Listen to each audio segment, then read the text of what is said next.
ሰላም ጤና ይስጥልን ክቡራን የዩቲዩብ ቤተሰቦች፣ የሰዓቱን አጫጭር መረጃዎች እየቀርብ ያለው እስከ ፍጻሜው አብራችሁን ቆዩ።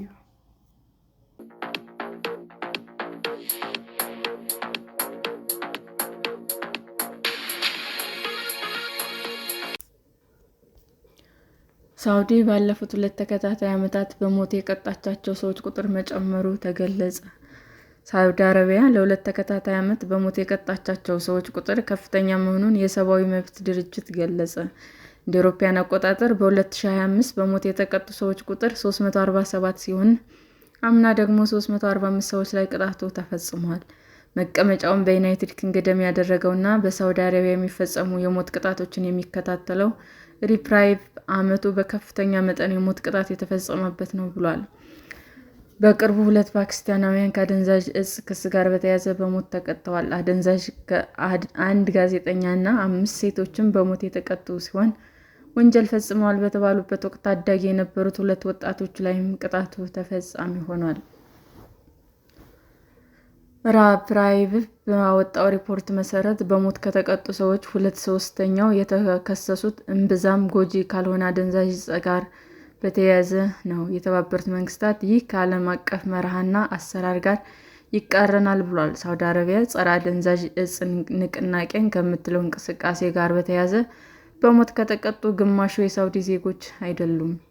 ቢቢሲ ስለ ሞት ቅጣቶች ከሳዑዲ መንግስት አስተያየት ቢጠይቅም ምላሽ አላገኘም። የሪፕራይቭ የመካከለኛው ምስራቅና ሰሜን አፍሪካ የሞት ቅጣት ጉዳዮች ኃላፊ ጂ ባሳዌኒ ሰብአዊ መብት ላይ የመቀለድ ያህል ነው ብለዋል። በሳዑዲ የፍትህ ስርዓት ውስጥ ሰዎችን ማሰቃየትና እንዲናዘዙ ማስገደድ የተለመደ መሆኑን ገልጸዋል። በጭካኔ የተሞላና የዘፈቀደ ድርጊት ነው ሲሉም አክለዋል። ሳዑዲ ኢላማ የምታደርገው ስደተኞችን፣ ንጹሐን ዜጎችንና የህዳጣን ማህበረሰብን አባላት እንደሆነም ጠቁመዋል። ባለፈው ሳምንት ግብፃዊ አሳስጋሪ ወጣት ኢሳም አልሻዚል በሞት ተቀጥቷል። በ2021 በሳዑዲ የባህር ዳርቻ የተያዘ ሲሆን አደንዛዥ እጽ በማዘዋወር ተከሷል። በሞት ከተቀጡ 96ቱ ከሐሺሽ ጋር በተያያዘ የተከሰሱ ናቸው።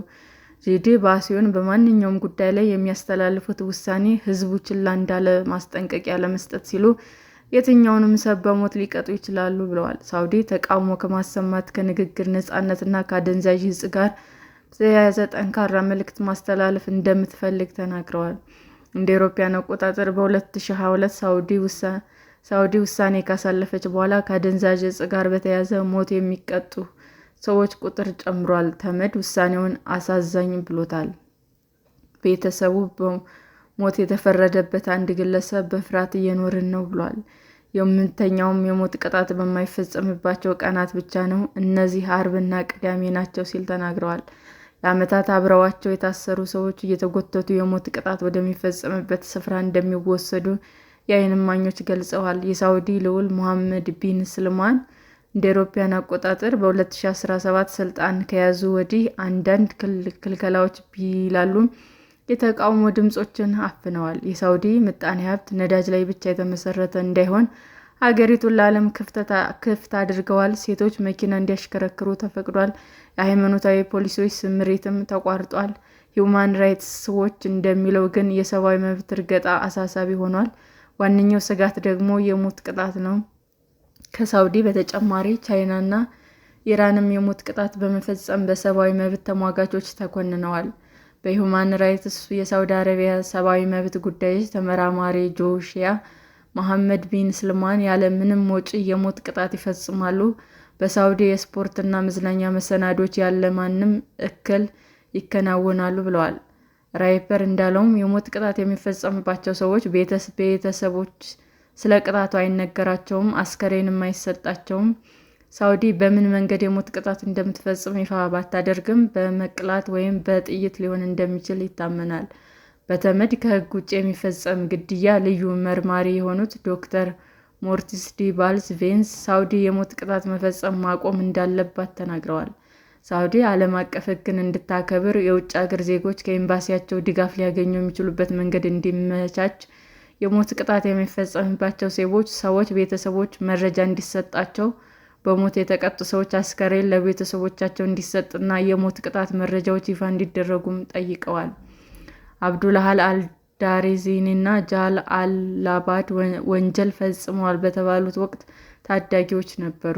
እንደ አውሮፓውያን አቆጣጠር በ2011 እስከ 2012 ባሉት ዓመታት የሳውዲ መንግስት የሺአ ሙስሊሞች ላይ የሚፈጽመውን አፈና ተቃውመዋል። በጸጥታ ኃይሎችም የተገደሉ ሰዎች የቀብር ሥነ ሥርዓት ላይም ተገኝተዋል። አምነስቲ የፍርድ ሂደቱ ፍትሐዊ አይደለም ቢልም ሁለቱም በሞት ተቀጥተዋል። ጥፋታቸውን እንዲያምኑ ስቅይት ደርሶባቸዋል ሲልም አምነስቲ ገልጿል። ተመድ ሁለቱም ከእስር እንዲፈቱ አጥብቆ አሳስቦ ነበረ። ጋዜጠኛው ቱርክ አልጀዚራ በ2018 ታስሮ ከጽሑፎቹ ጋር በተያያዘ በሽብር ክስ ሞት ተፈርዶበታል። ተመድ ጋዜጠኛው እንዲለቀቅ ሲጠይቅ ቆይቷል። ሪፖርተርስ ዊዛውት ቦርደርስ እንዳለው ቱርክ አልጀዚራ ሞሐመድ ቢን ሰልማን ስልጣን ከያዙ በኋላ የተገደለ የመጀመሪያ ጋዜጠኛ ነው። ጀማል ኻሾጊ በ2018 ኢስታንቡል በሚገኘው የሳውዲ ቆንስላ ውስጥ መገደሉ አይዘነጋም። ባለፈው ህዳር ተመድ ለሳውዲ በጻፈው ደብዳቤ 32 የግብፅና ዮርዳኖስ ዜጎች ከአደንዛዥ ዕፅ ጋር በተያያዘ በሞት እንዲቀጡ መወሰኑን እንዳሳሰበው ገልጿል። ዘመዱ የተገደለበት ግለሰብ እንደ ፍየል ወደ ሞታቸው እየተወሰዱ ነው ብሏል። ሳውዲ ከተመድ ለተላከላት ደብዳቤ በሰጠችው ምላሽ ሀገሪቱ ሰብአዊ መብት እንደምታከብር እንዲሁም ሕጉ ስቅይትን እንደማይፈቅድ ገልጻለች። የሞት ቅጣት የሚወሰነው አደገኛ ወንጀሎች ሲፈጸሙ ብቻ ሁሉንም የሕግ ማዕቀፎች ተከትሎ ውሳኔው ይተላለፋል በማለት ሳውዲ አቋሟን አስታውቃለች። ሰላም ጤና ይስጥልን ውድ የዩቲዩብ ቤተሰቦቼ እንዴት ናችሁ? አዲስ ጀማሪ ነኝና ሰብስክራይብ ያደረጋችሁ አበረታቱኝ። አመሰግናለሁ። አጫጭር መረጃዎች ይህንን ይመስል ነበር። በሌላ መረጃ እስክንገናኝ ሼር፣ ላይክ፣ ሰብስክራይብ እንዲሁም ቢቀርብልን የምትሉት መረጃ ካለ ኮሜንት እያደረጋችሁ ቸር ቆዩን።